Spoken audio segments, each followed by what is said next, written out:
With a virtual credit card, you have an advantage of a regular credit card, except that you have control over it.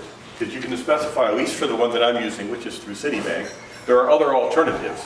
But with this one, you can specify the maximum amount of money that you want on it. So you want to go buy something for $10, you put $10 in the credit card, and the creditor can't charge anything more than 10. You give them a regular credit card, they can charge any amount.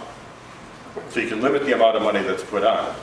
You also can put an expiration date up to 12 months. For instance, if you want to use it for a purchase right now, and you want it to just go away after the end of the month, you can do that.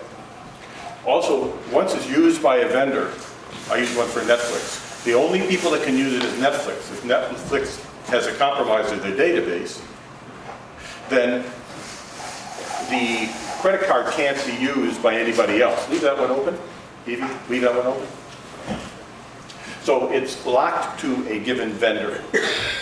The maximum vendor can charge is what money that you put on it.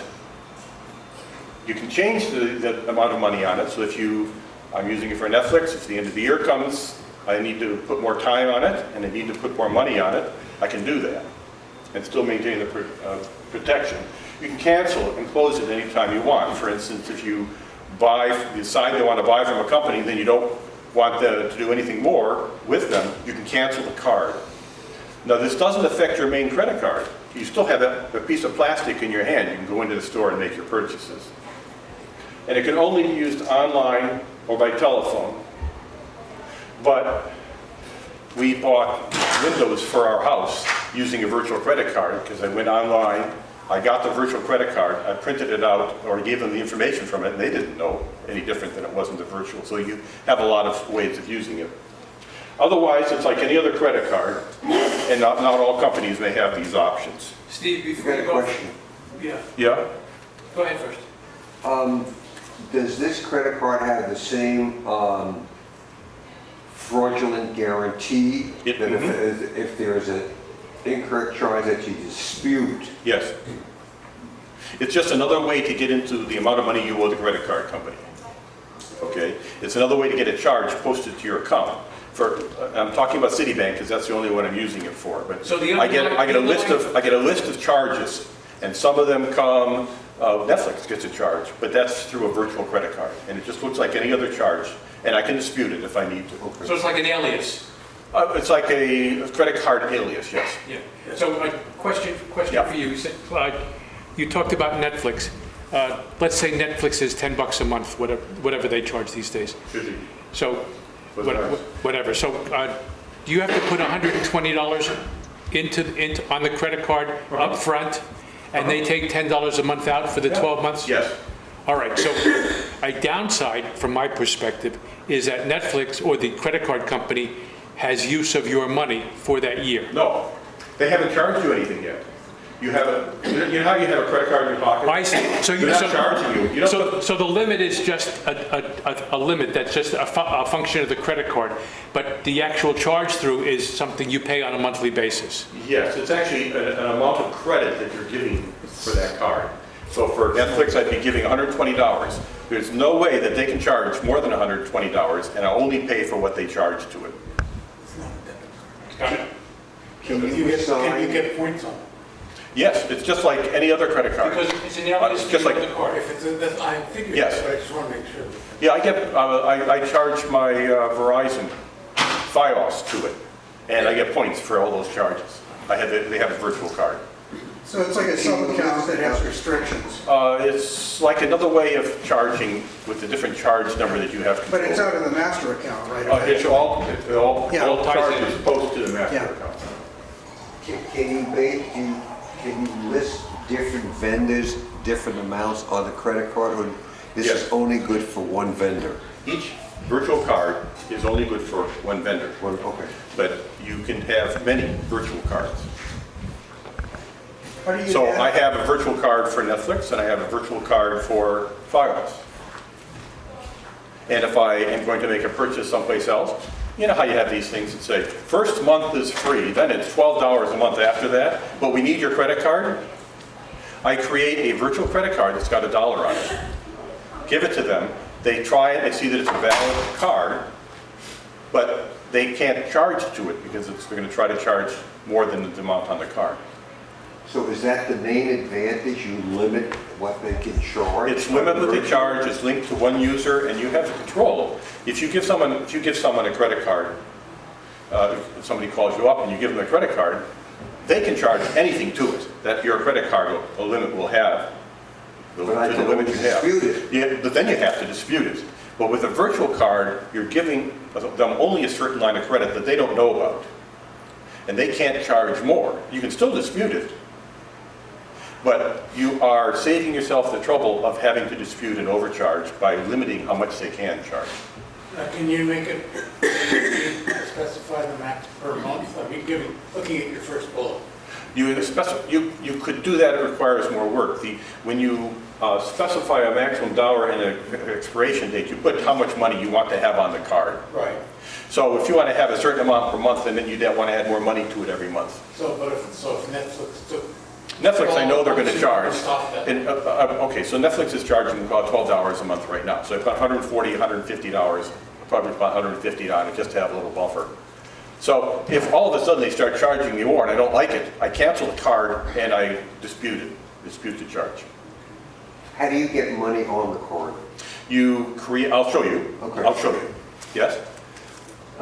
Do you get a separate invoice No. on each card, or do you get one invoice and only have to write one check? Or You get one statement that shows all of your charges. For me, there's Verizon, there's Netflix, and there's something else, and there's something else.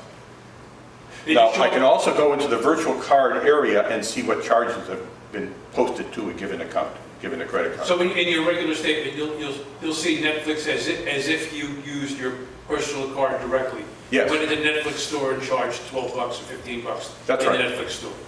You can't tell that it came from a virtual card. Correct. At that point. Understood.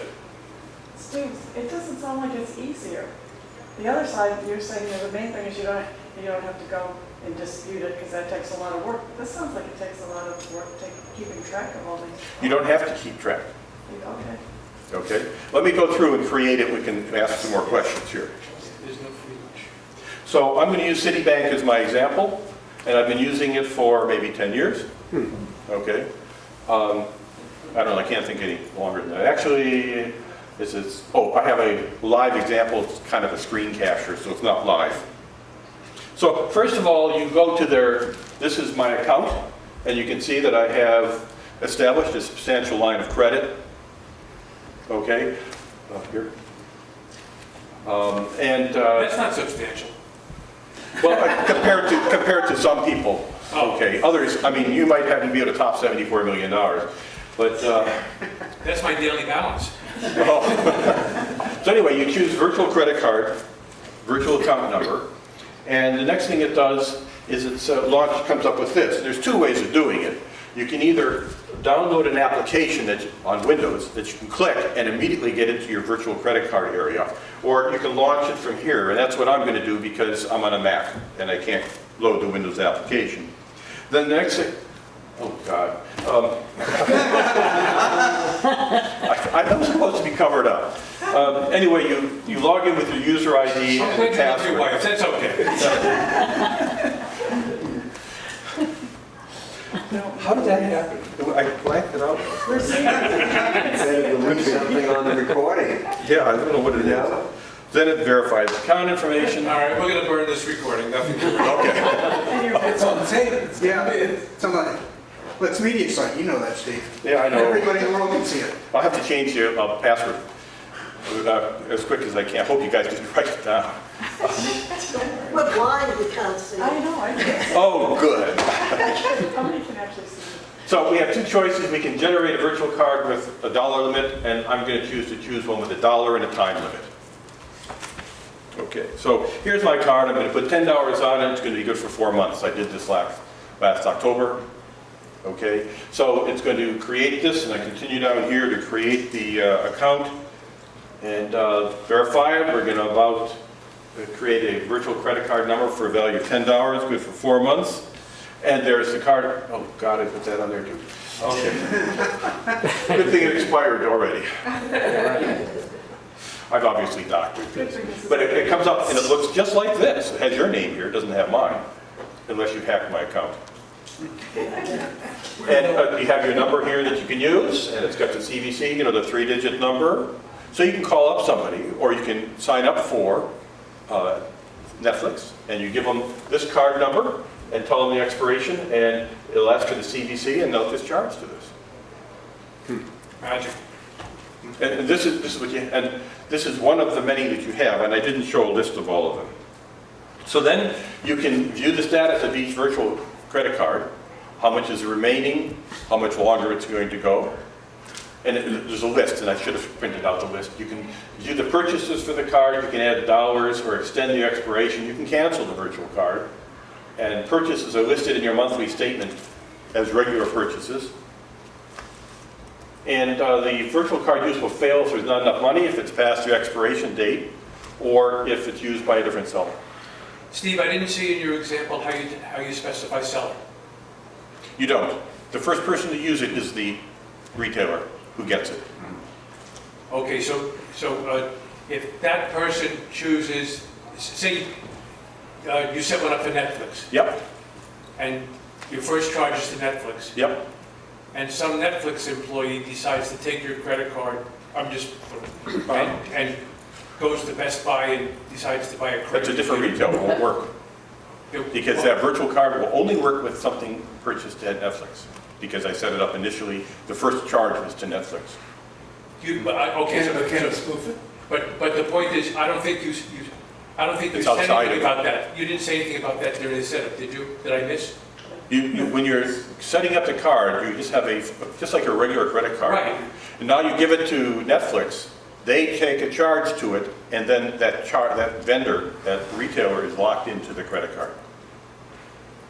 Okay. You don't specify the retailer, you give it to the retailer, as soon as they charge something, then the card is locked to them. That's the key. That's done behind the scenes. Yes, I guess. Okay. It's So you didn't say Citibank, anything it's about that. Citibank who does that. In the discussion, you didn't say anything about that. Sorry. And I didn't know where it was. Okay. Okay. So you better create it. No, I think the question is, Steve, and do you have to specify, you know, who can charge on the? No, on you don't that specify, virtual okay, so as I went through, just to review, you create the card, you put a dollar amount on it, you set up your time limit, and then you give it to a retailer. Now, if that retailer doesn't use it, you can give it to another retailer. And whoever is the first retailer to use that card is the only one that can use that virtual card. Okay, so his question is somebody worked in a Netflix, got hold of the number and Yes. go out charging something else? Well, and they'd be that taking a does credit, they'd be taking a credit card and trying to go to Best Buy and make a charge. Yeah. So you go to Best Buy, and Best Buy tries to charge against the card. Goes back to Citibank, Citibank says that can only be used by Netflix. I can't charge it to Citibank. Because you gave that number to It's a Netflix, it's a credit Okay, card. got it. Now, if you give them a regular credit card, someone can swipe the card, go to Net, and go to Best Buy, and it can go to Circuit City if they could find one, and so forth. I Sir, heard basically that a good approach for young people is to give them a credit card so they build up credit history. yes. Is the same, will credit history be built up on this virtual card? But it's just like any credit card you give them. The deal with the virtual card is that it only locked to one vendor. Well, it's a So if you want to give like one of your children a Yeah, but I'm card that saying, they does can it build up build up credit, you have to credit get them a history? credit card. Does it build up credit history? Not for the kids, because you have to look at, this is a child. You have to look at who the parent is. So the parent account is Steve, and the credit goes through Steve. So his son, daughter, you know, whatever, uses that card. It's their credit card. He has control over it in terms of the time and the dollars, but all the transactions goes against Steve's credit history. It doesn't go against the child's credit history. Okay, so it doesn't build, is what you're saying. Right. Well, you can always co-sign the card at the top level, right, the master account level, in which case it'll Right. help. I But you think- can't get it for your kid then. In other words, your kid can't establish a virtual credit card. Well, it'll be only good for one vendor, so it's sort of Well, no, very it's not limited that. to it. No, it's not really that. The point is, the actual ultimate financial transaction goes under the parent's account, if you will. Okay. So So if you want to set a credit card up for your child, I read the same article, or read an article on that as well. I think co-signing is the way that they suggest doing it. Because you co-sign the card with the sibling, with the child, and that way the child can use it all they want. It's their credit history. Ultimately, because you're a co-signer, you're liable for, so if you're subsidizing your kids, as many people do, or some people are lucky enough to have that, then the kid's okay, but they get the credit history to go with it because it's their card. It's been kept up to date. Does that make sense? Yeah, yeah. Yeah, you can use a smart credit limit when you apply for that card too. So it's much lower than your own credit limit. Sure. When you said you could cancel the card and have, does the remaining funds just divert to your checking account? Well, the fund, no funds go into the card. What you're putting is a credit limit on the card. So when I go to Netflix, since it's $12 a month, and I put $150 worth of credit on it, I haven't paid anything yet. Nobody's gotten any money from me yet. When Netflix charges me each $12 is a payment that I have to make. But the remaining balance is just a credit. I think your point is that it's a credit card, Yes. not a debit card. That's right. Thank you. That's what it is. It is a credit card. So it's a virtual balance on the card, not a real balance. Just like your regular credit card. Any other questions? Okay. All right.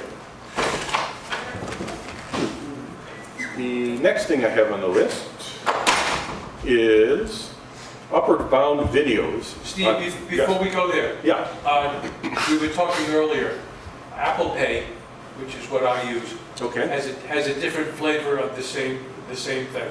And I think it's available on other devices as well. Samsung Pay has it, and Google Pay has it. Those are different versions. Samsung Pay used to be called Loop Pay. They bought it.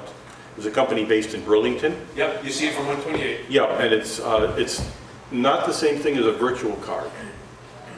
Okay, so Peter Coleman, please call the front desk. Peter, please call the front desk. I can't speak to those, so I'll just leave it alone. Okay. The way Apple Pay works is I set up a virtual, I'll call it a virtual credit card for now in case somebody wants to dispute it. I set up a virtual credit card on my phone. It goes to my real credit card. It validates that the credit card, in fact, has a positive balance on it, or at least credit available. It comes back and creates a new number, an alias much as what you have. And when I use Apple Pay at the checkout, at the checkout, I can't use it on the phone. At the checkout, it checks out with a different number. So for example, if the last 4 digits of my credit card are 1234, my real credit card, the virtual credit card might have 6789.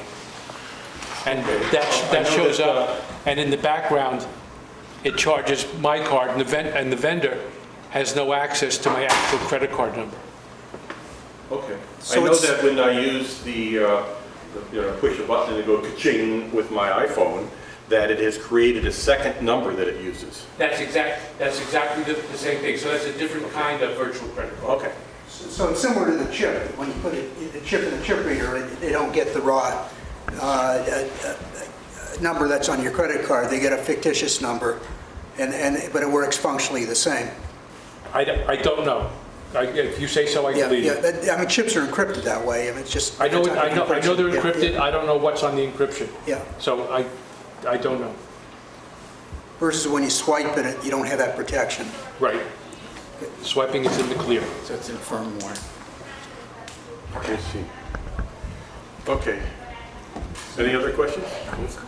Is this a union job? What? Space elevator? Oh, the operator. Yeah. Yeah, what I button? don't know, that's to be determined, but it's an interesting thought. Yeah, right.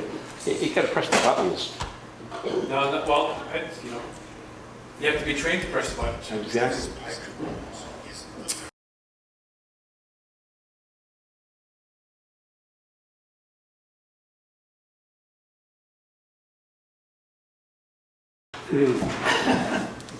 science fiction.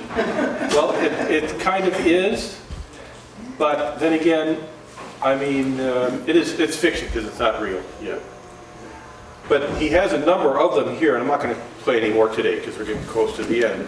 But there's one on quantum computers and a few others, and this is all linked off of the wiki page that I've created for the group. These are the upward bound videos. Okay. Next. We had somebody who had a question about, does anybody have any questions they'd like to discuss or bring up?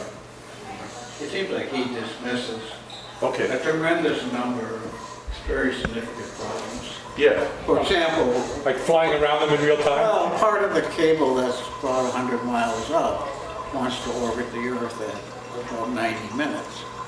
So there has to be a tremendous lateral force on that part of the cable to maintain something that looks Because of straight. wind- It's probably wind going to be a big bow, and it's probably going to, got a big bow, it's probably going to start winding itself around the Earth.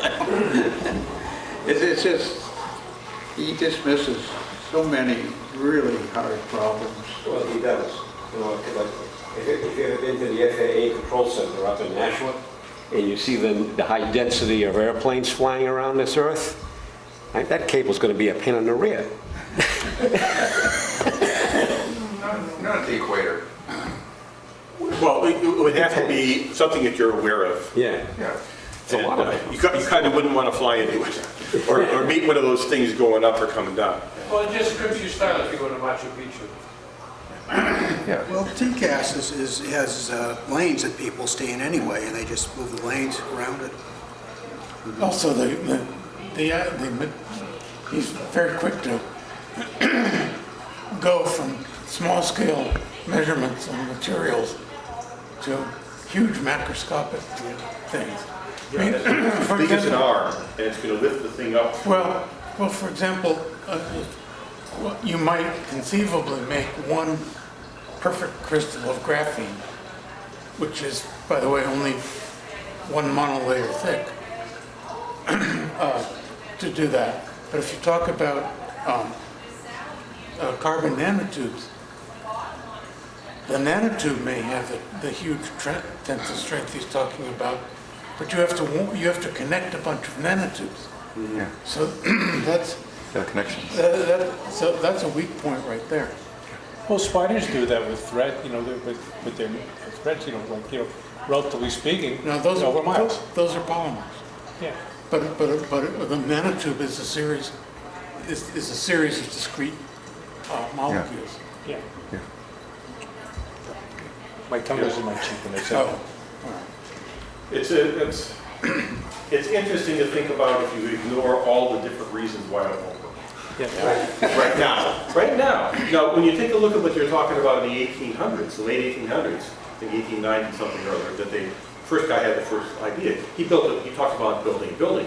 At that time, a building could not be made that tall, but he came up with the concept of an elevator on the building.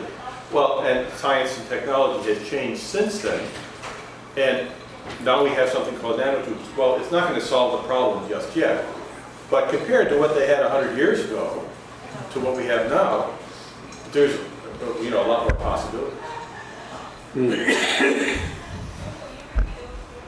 And what about environmental issues like weather, earthquake? How do you prevent that? He didn't address those Yeah. things. He didn't address it at all. He identified them, but he didn't talk about earthquakes. He did talk about weather, and he didn't explore it. another small problem Yeah. is that the force of gravity is not uniform around the equator, because gravity will vary according to how much mass is in the Earth at that particular point. When Mike Perlman talks about, gives a talk in the fall, he'll talk a little bit about that, I think, with geodesy. But so you'll need some kind of active correction to take into account the fact that So you're saying that depending upon where you are on the planet, you vary 1g plus or minus a little bit. yeah. Or conversely, 1G is not a fixed number. Yes. Yeah. Anything else on this? Because I think, you want to talk about applications? I think Richard Brown was selling tickets. Go ahead. So I have a question for the group. I have a smartphone. I was wondering if anybody had recommendations for apps that they love. Try different apps. Well, I haven't really tried it, but it seems like the viral fun app today is Face App. Where Face App. Yeah, you can look it up, you can Google it. Okay. Face app? Face App. And you can take a picture of yourself and you could change your gender, you know, see what you look like as the other gender, or you can age forward or back. And people love, you know, taking selfies and going through Face App. That sounds like fun. How well does it work when you go age back? If you tried it on yourself? Well, there's pictures of Trump, and he kind of looks like Barron when you reverse his age. Yeah. And you could see Trump as woman. Boy, that's scary. Yeah. Another one. Oh, God. So my favorite new Yeah. app that I discovered is I was working in our house on a project. We installed a burner boiler hot water heater. That's a really good one. It's supposed to be not too noisy. It turns out it shares a wall with another room that is kind of a guest room. And it was actually a little bit too noisy for people to sleep in the other room. So that created a whole new problem. I'm actually consulting with Gary back and forth on this. And I ended up having a 4-phase project of trying to soundproof this whole area in phases, literally 4 phases.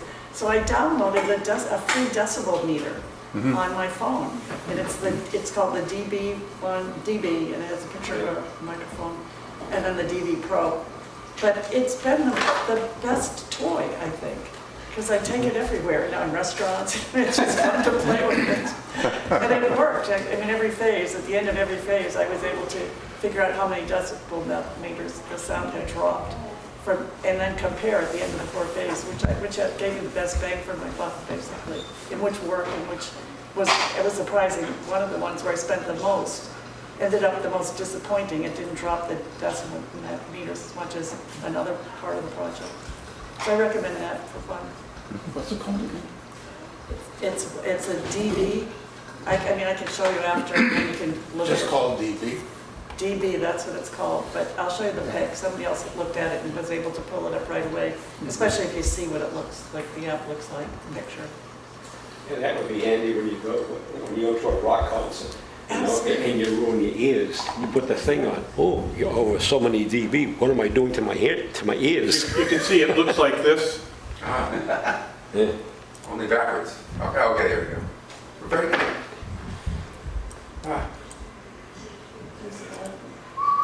Whoops. It's actually useful in a restaurant where it's just really too noisy. And it's another application. And you show it to them. You walk over to talk to the manager and say, no, this is really noisy. Look what's going on. And they're like, oh, okay. And they take the sound down. And there's another one. This one does a running. When you talk, you can see that the voice at different frequencies, it's a spectrum analyzer. Wow. Yeah, this is the one I have. There's a lot to it. I didn't study it that much, but it's got a lot of different functions. They get link to any health information, like the cumulative exposure to a rock concert versus just like a short exposure? I don't know about, yeah, but it'll tell you what's. Yeah, the instantaneous, but I'm just saying, if you're off for a while, like the radiation, you know, Oh, yeah, bad or something like that, it might sound, I don't know how you sound. No, but it has pop-up ads to a marijuana dispensary. Actually. You don't care. Exactly. Speaking of health, there was one place I was at where the sound was brutal. It was awful. And I was concerned about our waitress. She's a young one with this job here. This is really dangerous. So I shouted to her. And I said, you know, you really need to think about this. And we got to talk to your manager, show your manager, because it was not safe. It really was unsafe. These are textbook 85 She's a daily. Well, the frequencies matter, especially for older people. So. Yeah, not that much. Yeah, some of the There was a lot of work ventilators. done about 30 years ago. Yeah, some of the ventilators in the cafes, at least at work. I mean, the people behind the counter, especially the ventilator over the fryer, the grill, that damn thing is a lot of white noise and it's quite loud. So when you want to talk to them, you actually got to raise your voice, you almost yell at them so they can hear. And they're there 8 hours a day, and I'm just wondering, that's not good for your head. No. And I even mentioned it to the safety engineers, because I used to. Yeah, well, old school OSHA, you had to put the headphones on and you can get noise canceling and stuff to work. Yeah, that's what they need to wear. Now they try to make it more an environment so it's less hostile, if possible. Boy, I used to go that close. Yeah, symphony orchestra players. More well-minded. No radios, no Go deaf. Not to go deaf. Any other application? Well, there's something called spacewalk, where, I can hold this up and I can see that the planet Uranus is right there. If it was dark out and I had a telescope, I could look at it, and it tells me where all the different constellations and planets are, and some of the satellites, like the International Space Station. Yeah, that's very cool. Yeah. They have one called Skyview. Skyview is the one that I use, Yeah. which I like, and it's real easy to use and it's fun, it's free. But if you see, you can look here, and it's a similar type of thing. Yeah. You see, it's showing things here, but it's looking up into space. Spacewalk. We use this. Spacewalk? No, Star Walk. Oh, Star. I'm sorry, yeah. This one's called Skyview? Looks like it. Skyview. Yeah, that's the one that I have, and I enjoy that one. Right there, Skyview. Another app that is useful, there's an app called, I think it's free, it's called Wunderlist. Wunderlist. And it's a sharing list for projects or anything else. We use it at home almost exclusively for shopping. Is that we just have one list, my wife and I, for shopping. We need something. Wunderlist? Wunderlist. Oh, yeah. And it's a cloud.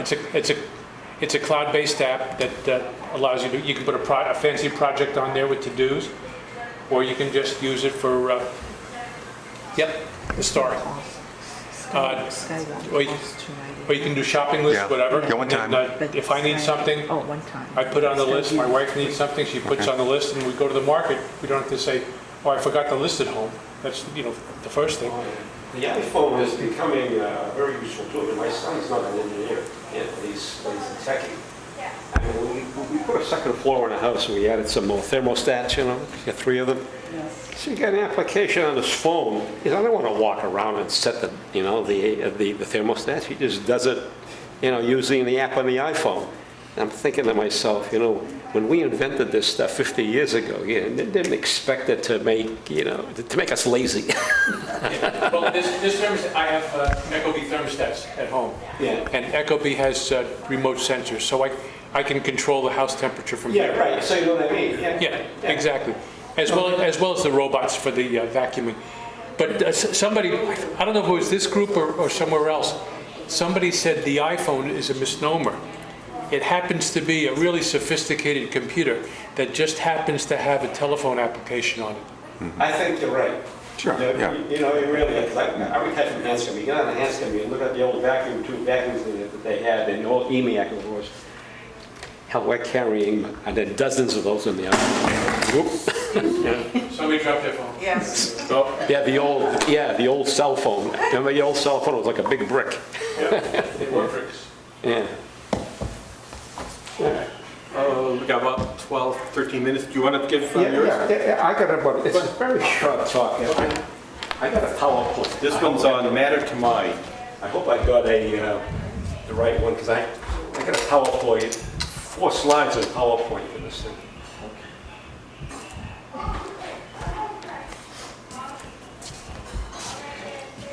If you remember, a few weeks ago, I asked if anybody read Scientific American.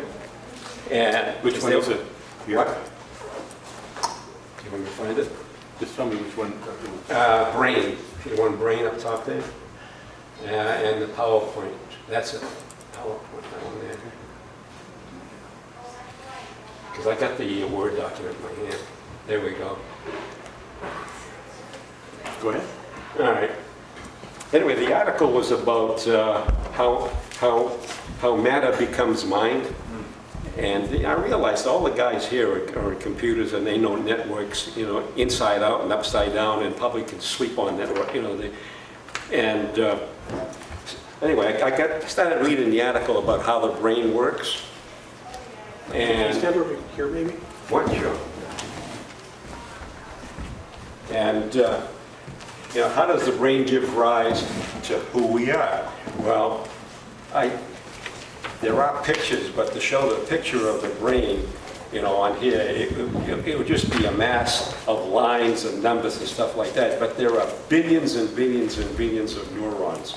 And to get the brain is actually, sectionalized, and the article relates it to an orchestra. You get the violins, the string section, you get the wind section, you get another percussion section, and you get the orchestra leader. And each section actually works by itself in conjunction with the other sections. And believe it or not, that's how the networks in the brain are set up. And it talks about graph theory. I looked it up on Google, and I said, I'm not going to get into that one. It's just a presentation of how you make a graph of all the neurons. And if you look it up, you'll see that there's the graph theory actually will show you what happens when you have an idea or when you do a certain task. And one of the pictures was a list of all the tasks that the brain does, or not all of them, but a lot of them, and where the neurons go and some of the signals and stuff like that. And it made it easier to understand. So by understanding networks, you can see how the mind works. And how I got it here is that, is that, well, the network scientists, they begin to solve some of these mysteries. And as I said, the networks are all tied together by function. So it goes from point to point. And there we go. Here's the picture. Decoding 100 trillion messages. This is that graph theory thing that they were talking about, and all the other stuff. Connection hubs. It's hard to see. And there are 7 key modules denoted by colors. So if you get the magazine, I would suggest just reading it and then looking at that, and it'll give you a heck of a lot more information than I can give you. All I can do is just give you, the top. Which issue was it? Do you remember? The top level. What? Which issue was it? What's this? June or July of this year. Anyway, it's one of the, it's in the last 2 or 3 months. Okay. Okay, and it's really worthwhile. What I really wanted to do, can you go back to the PowerPoint, the first one here? It's the, what I wanted to really do is maybe not spend too much time on talking about these things, but the music of the mind, you got the point about the orchestra leader, the management of all the sections and how it's controlled. But the last part, it's not on this particular slide, is there are dissonant notes, what they call, using, here we go, it's here. And it says that you could read that yourself. And I was absolutely amazed that the configuration of all the networks and how they operate, if they're not right, it makes us, some of us have these diseases, some of us don't. But what I really want to say is that the brain connectivity and its pattern is almost like a fingerprint, because they can take and analyze your brain and then you're unique. You have that particular configuration. So you can be identified at by the way your brain is configured. That's all I wanted to say is that this is way out of my field. This is medical and networking, and I'm just a user of this stuff, but to have a 3-pound dog in a world of ways to do all that computing power and to give us the sense of emotion and stuff like that in real life, I think was an amazing article. That's all I have to say. Any questions? Thank you.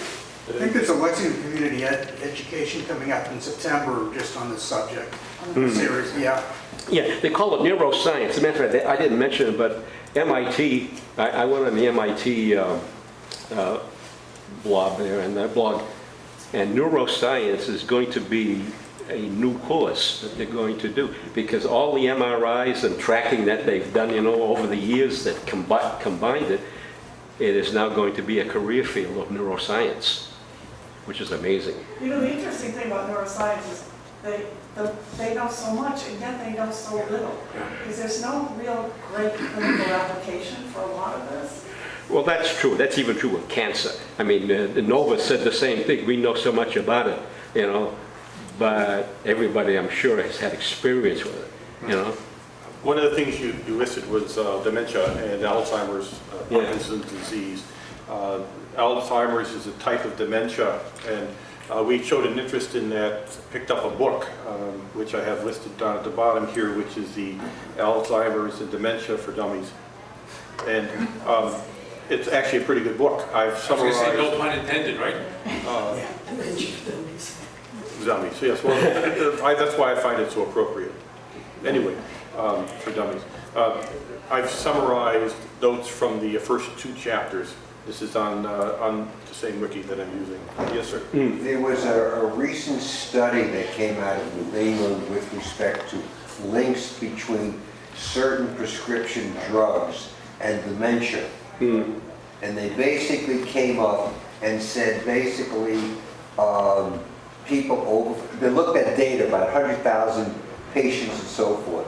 And basically, people that took these prescription drugs for 2 years over 55 had a 50% higher probability of getting dementia. What drugs Is are that these? any kind of a drug or just No, particular?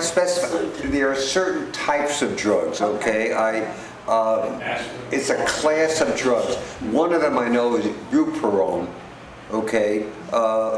Some of them may lean into the antidepressant and things like that. But there's a whole category. If you want to, basically, Google link between prescription drugs and dementia. A study done in New England, okay? That's a big increase, I think, 50%. Maybe new research.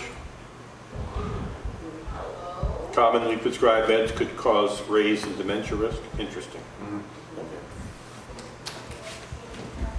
So everybody knows that dementia, and there's a difference between dementia, the word, and Alzheimer, right?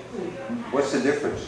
Dementia is a syndrome, and Alzheimer is a disease. Okay, that makes it.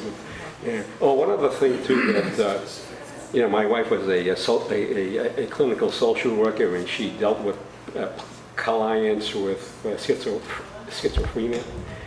I never realized until I think in the last thing there that schizophrenia holds that there is nothing abnormal about the individual modules of the brain, but instead it's the disarray relates to an overabundance of connectivity between the modules. And my wife was pretty close because she said it was a chemical imbalance. Well, really, I think it was a connection imbalance in too many connections for people with schizophrenia. It's really amazing what they can do. Dave, before we forget, can you just take the link, find out what edition of Scientific American this is, and send a reference to the article and just publish it to the whole group? So would you do that? As a matter of fact, I could put the whole article in there with the pictures and send it on, put it on the website. Well, you may have copyright issues with that. If you just send a link to it. Yeah, the link, That's yeah. what's best. Yeah. Well, I can send a link to it, hopefully, from Scientific American. Yeah. Yeah, because I Oh, that's where the downloaded. Matter to Mind came from? What? That's where Matter to Mind came from? Yes, yeah. Scientific American, yeah.